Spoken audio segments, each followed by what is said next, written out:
professor at Embry-Riddle. Today I have the opportunity to speak to the one and only 5-time world champion air racer, Pete! Pete, welcome to the College of Engineering show. How are you? Awesome, thank you. Air racer. All I'm thinking of is my two sons coming up to me and one wants to be a firefighter and one wants to be like a garbage man. Did you go up to your parents and was like, I want to be an air racer? Almost. I went up to them and said, I want to design, build, and fly airplanes. Really? And so... At what age? Probably about 3. 3, okay. And how did we get here? That's a long answer. I was the kid that went to the airport, hung around airplanes, just asked people questions and all that, rode my bike back and forth, the classic story. And when it came time, my mom thankfully put me in a really good high school. It wasn't easy for her to do that, but it was fantastic. Really great education, St. Joseph's High School in New Jersey. And in that process, I was like, okay, I gotta figure out where I'm gonna go and figure out this whole flying thing, because no one in my family flew, no one in my family was an engineer. And so, indeed, I started narrowing that down, and of course, found Embry-Riddle. How did you find Embry-Riddle, and why was it an easy choice? Well, the reason it was an easy choice, I'll answer that first, was I didn't want to be in a mechanical engineering program for the first 2 years and then do a focus on aeronautical. I knew what I wanted to do, it was airplanes. And Embry-Riddle offered that, and they offered a program, even for the core classes, where you're not amongst 800 students in a class with a TA for, Count 2 or DiffyQ or something like that. And that was important to me, and for whatever reason I knew that. I didn't know a lot of things back then, but I knew that much. And so I narrowed it down to a few schools, and I went looking around for private scholarships and all the money stuff, and I had some good direction from outsiders that I didn't know, and they said, you need to check out Embry-Riddle. So I did, I came down here, and it was like, boom, done. That was the final decision. What was that boom moment? The boom moment was, so I had to get grants and scholarships and borrow money, and et cetera. And, but it was all about aviation. And whether you were a manager in that capacity, an engineer, because I wanted to design, build, and fly airplanes. So I'm like, well, I got to fly, and I got to do engineering. And again, I was just kind of figuring it out on my own, like, what should I do? And like, well, they got engineering, and they got a bunch of airplanes, so this is going to be perfect. And you can go back in time, would you still do it the same way? Or would you say, hey, there's YouTube, there's the internet, there's Google, I'm learning this on my own and go, I don't need the debt, I don't need the grants, I don't need the headache? I would have done it a little bit better. I would have somehow bought my own plane first. And I did that at Riddle eventually. And I actually paid for most of my flying through the airplane. So I came out of Embry-Riddle with about $10,000 in debt, that was it. And I used that airplane as like a small business. A lot of students right now are like, can you have a seminar on how to only have $10,000 in debt? Listen up. Well, I did. I mean, my professors were pretty tolerant of my extracurricular activities in flying, engineering professors.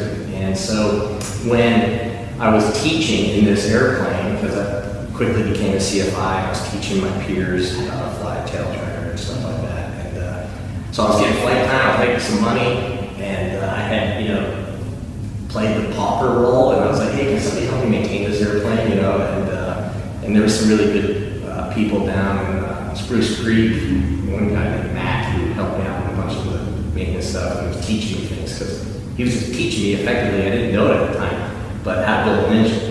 And he was teaching me how to do that on this very simple airplane, And I don't realize that or I didn't realize that until much later when I'm building this high-performance race airplane, and I needed a go-fast engine that was not going to blow up, we call it a supersonic sewing machine, and it didn't blow up, Well, congratulations on not letting it blow up. Yeah, no, I've had some bad moments too, I promise you. Okay, it's your learning though, right? If you're not breaking something, you're probably not learning. Oh yeah, that's why I like racing. You gotta be pushing it because you're learning from all the mistakes. And if you don't, it's a pretty accountable situation. I don't want to go down that road. When you were here, when you were learning from other people in the area, what was the one thing that really stood out to you? What was the best lesson learned? Anything that was performance related, I loved it. I was definitely the aerodynamic person. If I was bending in one direction, I was. I enjoy structures. It wasn't as effective for me, but I love the aerodynamics. Why wasn't structures as effective? I like squeezing as much speed out of anything, you know. Your safety factor, I feel, is like this. No, I think I'm pretty safe. Okay. You know, we were over at one of the labs to learn about the Formula car and the Baja car, and I immediately look at it, well, can we put an external turbocharger on this or some kind of supercharger? Is that within the rules? Because we can make it really small, and that would be very effective for this little 9 horsepower rotor. And what did the students say? He was like, yeah, I love the idea of the rules. I was going to say, I'm not sure that would fly. Then high nitrous in the frame of it, no, that's cheating. No. Well, I'm glad to hear that your academic career was worth it and that you would choose college again. Oh, absolutely. Okay, what would you give the students or people who are looking at college or deciding is college right for me? What advice would you give them? The advice I give to students looking at this role is listen to people that have done it well before you. Don't reinvent the wheel. You're not better than the guy that's been excellent at it. You may become better than him, and that's great. But right now, listen to those that have done it well, not those that have done it. Yeah. Listen to those that have done it well. I like that. And there's a lot of people that come from this university that have done it well, and continue to do it well. They're excellent in their fields. That's who you need to listen to for advice. Who was your best or most impactful mentor, and where did that person come from? One of my most impactful mentors, call sign Eagle, great guy. He helped me through some tough times. He was captain of his own aircraft carrier. He was a test pilot. He helped me in my test flying because I did a lot of test flying in my career. And Eagle is a pretty awesome guy. There's several. I mean, I've had some really, Rick Vandam, one of my best race mentors. He was really helpful for me early on. There's so many people. This is interesting because some people shy away from having a mentor. They're like, well, I can do it on my own. I don't need a mentor. Do you find that it's important to have a mentor? You want someone that you can go to for advice. Okay. It's hard to go through life and not get advice. You're going to have a higher stressed world without assistance. And I welcome the help. I welcome the advice. Again, you don't need to make the wheel rounder. It's round. Yeah. You're not going to make it rounder, right? Make the motor better. Yeah. Make the chassis lighter. Make it corner better, whatever. But you're not going to make the wheel rounder. And I think people forget that. They don't have to invent everything themselves. Okay, so before we move on from the university life, I do want to know what your most memorable moment is. Really quick, so a bunch of my friends come down for spring break, not from the school, and I was living off campus at the time. And we were busting my friend, giving him a hard time about his Bronco. First of all, his parents bought it for him. We were giving him a hard time about that, of course, and then he doesn't treat it like a Bronco. Without even hesitating, he turns off of Clyde Morris into the grass, and he thinks he's just going to cut through this grass. Next thing you know, there's one of the drainage ponds. We go into the pond, water. I hear my friend Tom yelling, "We're taking on water!" And we're bailing out of the back window. It was that was a funny moment. Can you tell me about your career now outside of the university? Now you graduated. What are we doing? So graduated, fumbled around, flying skydiver, swim for engineering work. Got my first flight test job on a twin engine light jet. We made it more efficient. That was a fun project. It was my first one. I learned a whole ton. A bunch of good people were involved with that. But aviation tanked. It was horrible. People were taking insurance jobs and this job, etc. And I was like, no, I'm not doing that. So I made video games. Yeah, I made video games, and they were pretty good video games. What were these video games about? Like, what did you have? Like, we're talking Mario Kart, or was it like flight simulation? No, they weren't flight simulation games. They were strategy games. They were military strategy games.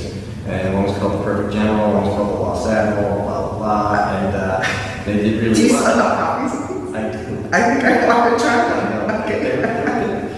I'm still a gamer. I mean, Call of Duty and Blue Beach, they're my games. years. Okay, all right, I like it. And so I did that little tour, and I learned a bunch about business. That's where that was super helpful. And I kept flying everywhere that I was teaching, getting hours, wanting to fly up airplanes, a little fumbling around for a minute, but it worked. Then I started flight school because, again, there was just a need for it, and it did very well.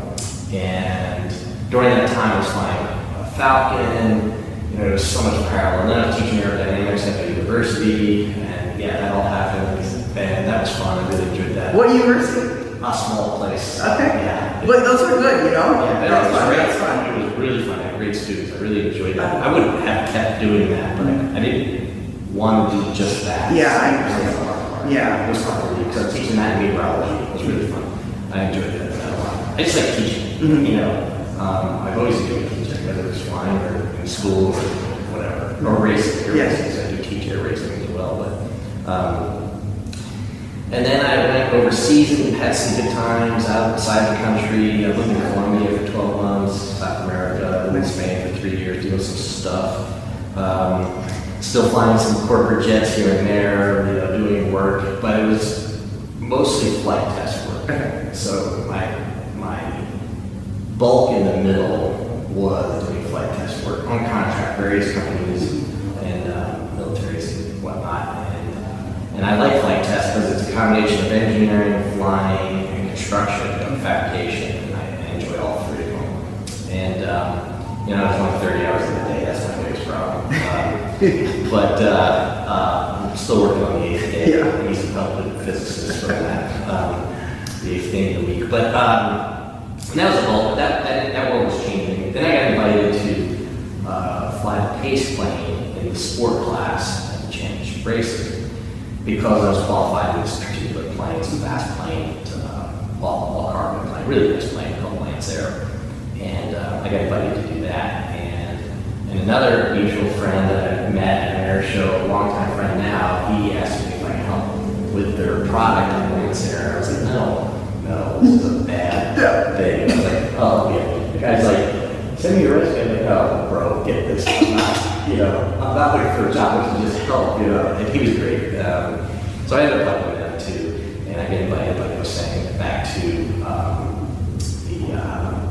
demo pilot and pace pilot at the races. And I was sitting there like, oh my God, I am such a little fish in this pond. And I thought that was great. Do you ever feel like that now? Yeah. You do? Okay.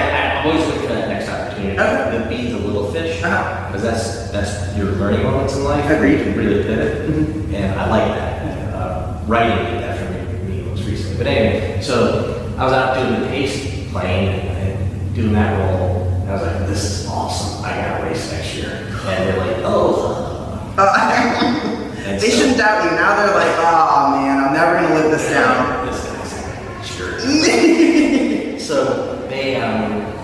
I talked to my friend Bob, one of my lifelong friends. He's like, yeah, we can get this prototype back in the air. And everybody's like, no, it's a bad idea. No, it's a great idea. I feel like you're wearing the shirt that says it's a bad idea. Where is it, or where do I go? How do I get there? That's you, like in a nutshell. I'm buying you that shirt. So we did. We resurrected this plane, and begged, borrowed, sold, whatever. There were some operations over the fence, and we got through the wire, and we got the plane in the air, and I showed up with it. It was different back then. We didn't have as much of a formal race school as we do now, which is a good thing. And and I had this ugly plane that we were standing before the race, literally, but it wasn't very attractive. I didn't care. And so my first race I won, and I was pretty. What did everyone that was saying, yeah, the next year, did you see the looks that their faces had? What were the expressions? They're like, who's this kid? But we made the plane fast, and it was back to what I learned here at school, tying in with what I had done practically, and in flight test roles and engineering, and made the plane faster. I never cared about how it went. I could care less. Doesn't matter how it went. And before we get into more experiences and all of that stuff, you said when you left college, it was a little bit down on the luck of getting jobs. Every avenue of aviation was down. Yeah, what do you give when students, even when the market's not down, to keep trying, to keep going for your degree? What would you tell someone? Here's what I tell people. It's very simple. You do your job minimum 8 hours a day. If you do your job well, it's more than that. Mm-hmm. And if you want to be excellent in your craft, you have to love it. Mm-hmm. You absolutely have to love what you're doing. And why would you not wait through a bad period to get the chance to do what you love to do? You're going to do it your whole life. Do you want to, I don't know, cut grass for the rest of your life? I enjoy cutting grass actually, but so do I. Yeah. But do you want to do something you don't enjoy for the rest of your life? Just to wait a couple of years? Yeah. That seems very needy. Yeah. And instant gratification is a path to failure. Delayed gratification is a path to success. Doesn't mean you can't have gratification along the way, but if you think you're going to get a private pilot's license and an engineering degree, go design and build your own airplane and get funding for it, maybe. I think that's so important for everyone, not just students, to hear. No. That instant gratification. We are so used to everything. It is right there. I want it there. Amazon. I want it. It's here. Yeah. And to wait it out is absolutely. It's very insightful to hear that and to hear you say that. You went through your college. You went through the time of having a hard time getting your career, but doing video games and sticking with it. And you went through all of this process. Now we're here, and you're big man on campus. Tell me your favorite flight moment. A fun moment, I had this fire developing, we were testing it. I had this flight test engineer on board, and this fire started to develop, and it smoked. And he was a very dry flight test engineer. And I said, John, do you think we should RTB, return to base? And he says, I think so. And I said, do you think this smoke is emanating from fire? He goes, likely. I'm like, okay, John, let's go back to base. That was just a fun moment where this catastrophic fire, John still didn't skip it. It's like, mellow. Yeah, but that was a fun moment. Surviving by air race and jet crash was a great moment. Elaborate. So in 2015, I raced a jet called Vampire, the Habitable Vampire. It's like generation. Show me a vampire. I'm not sure I'm going to go. But yeah, let me test this. Great name. Well, this is like generation 0.5, not even generation 1, okay? And we had this great idea, we're going to resurrect and rebuild this jet, and it's cool, and sure, it's going to win. And so in 2015, we get it to the races, and indeed I won with it. It was a great race too. It was a photo finish, another long story. So anyway, in 16 we're coming back, but the Vampire, it really wanted to stay in the coffin. It didn't like coming out in the daytime, and it really fought me tooth and nail. And people were like, oh, I think it's trying. It lived up to its name. It did. It had fangs. Yeah. But it was a great plane to fly. It was really cool. Because I got to fly that and another generation 1 fighter, which was a MiG. Okay. And I flew the MiG. I took the MiG to the air shows. It was a really fun time. Blah blah blah. And so we were slow in my first qualification period. I only posted like a 490, and I should be at like 520. And we're figuring out what's wrong. We found that it was a gear door and all this stuff. And so I'm coming around the pylons, and I get this loud bang. The loudest bang. I'm at roughly 75 feet, doing 500 plus miles an hour with 7 other jets, right? And it was the loudest bang I've ever heard. I've had compressor stalls and jets and doing flight tests and blah, blah, blah. And so it was bang. I immediately came off the course and brought the power at mid-range. And I'm zorching on up. As I'm going up, I had a control jam in my elevator. And so I'm like, this is a bad moment. The biggest fear for me is not fire, it's lost control. And so now I don't have control of my pitch and my elevator access. And so I'm like, well, it's time to bail out. And I was working on the trim and the elevator trim, and I had control. I hit about 11,000 feet as I was zooming up. Capped it off at 160, which is best flight speed in that jet. So it was 2 best flight speeds, that's one of them. Capped it off there, and I was in an orbit.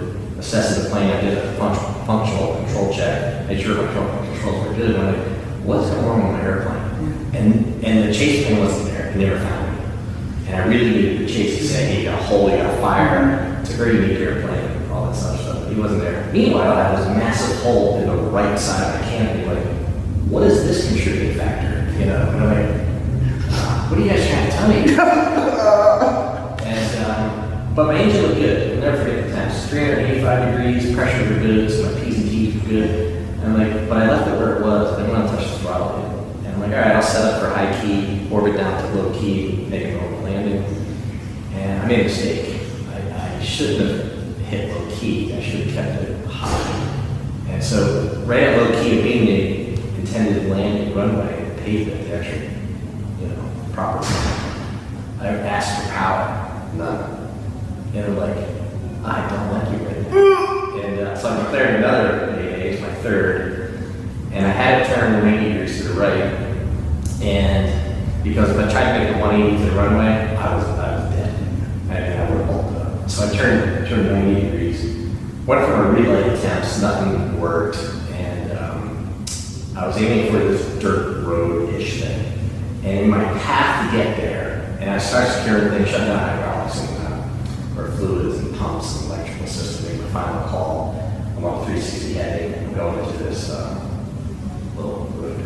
And right in front of me, my left wing would have hit was a 3-foot wide concrete column. It's just like keeps coming, you can't catch a break. And I was too low to bank, so I ruddered it off. And I remember when a good friend Bob Hoover talking about crash survival, and he really was playing in my head.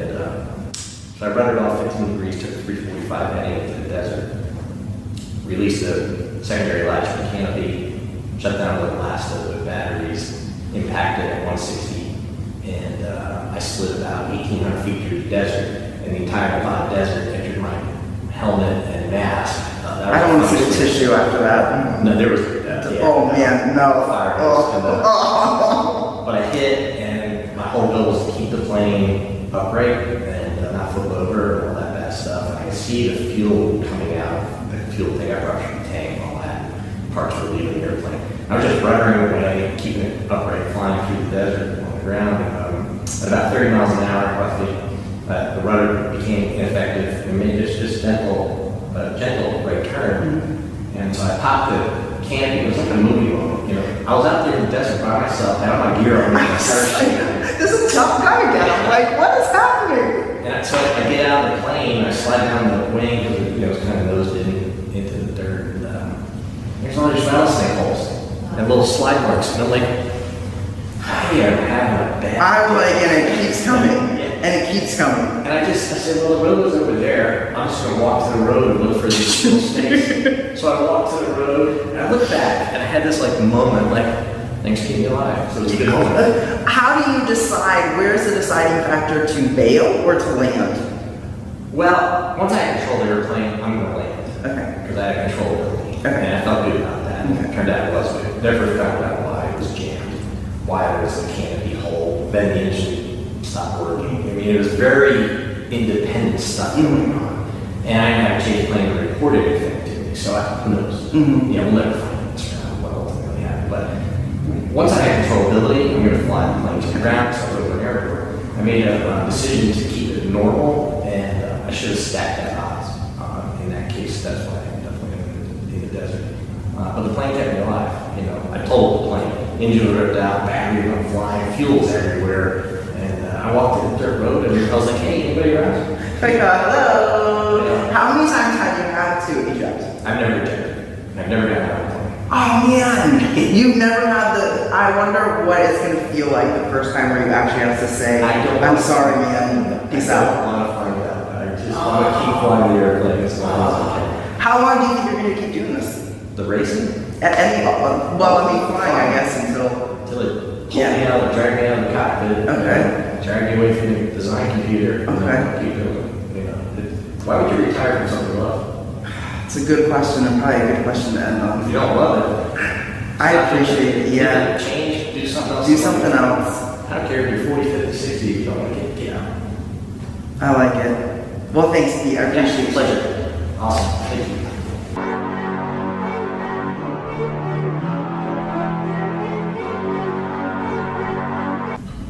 So this video is very unique because it was taken from exactly the nose of the jet I was flying. In this case, it was the very challenging Vampire. And it really embodies what air racing is like at 500 plus miles an hour.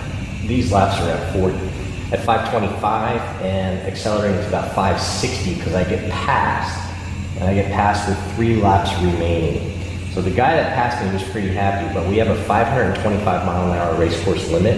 And if you exceed 525 for your average across the laps, you're disqualified. So that's as bad as second place or worse than your DQ. So with the 4th lap, I had 2 laps to go after he passed me. And why did he pass me? He passed me because I had reduced power to stay below the 525 mile an hour limit. And I didn't hear my team on the ground radio call because it's really noisy in the plane, and that he was about to pass me, and he went sailing by me. And I was like, oh boy, I remember that moment in the cockpit. I couldn't put that throttle forward fast enough. So we had 2 laps left, which is about 108 seconds to get back. And so I was upward of 560 miles an hour to catch him, and you'll see in here the rough air and the final pass. We had 2 planes that I was going to lap on the 5th to 6th lap, and our corridor was pretty small, so it's from the racetrack is from 50 feet above the ground, 250 feet above the ground, and very narrow laterally, so it was pretty tight to have 2 planes on the inside I was passing, the guy I needed to pass for the win, and do that at the checkered flag, which is pretty much what happened. And I took the W. So that was a really fun race. Obviously, it's fun to win. So in the final end of this moment, you see me passing him he's dead low on the inside. We come around pylon 7 at the end of the valley of speed. I pass him, I see the checkered flag. I start to shove the nose forward because we're at the end of the race, and I take the win right about there. And it was pretty remarkable. Nice! I am Pete Zaccagnino, Embry-Riddle alumni, class of '92, aeronautical